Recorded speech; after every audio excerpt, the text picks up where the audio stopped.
how to assemble this transparent matte gift box. Una, i-fold mo lahat yung mga scoring lines. Kahit yung mga double scoring line, i-fold mong maigi yun. Kasi yun yung magsisilbing pinaka-frame ng pinaka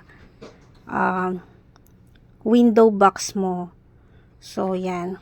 Yung mga nasa dulo na pinaka-scoring line, i-fold mo yun ng pabaligtad.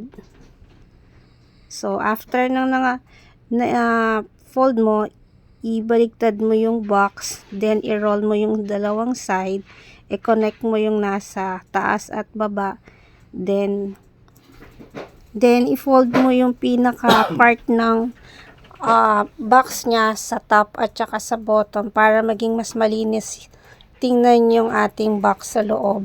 Dapat naka-fold ng pabaligtad yung pinaka dulo. So ayan. So malinis na tingnan yung loob kasi yung pagkaka-fold mo doon sa pinaka dulo ay nakabaligtad. So pumailalim yung pinakadulo ng pinagtupian. So, after na nagyan natin ng cover na transparent, so, pwede na nating ilagay yung ating mga souvenir items or any kind ng gusto mong ilagay dito sa transparent box.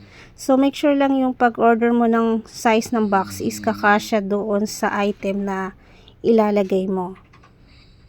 So, ayan, di ba ang ganda niyan tingnan. Then, lalagyan na lang natin siya ng thank you tag. So, ayan.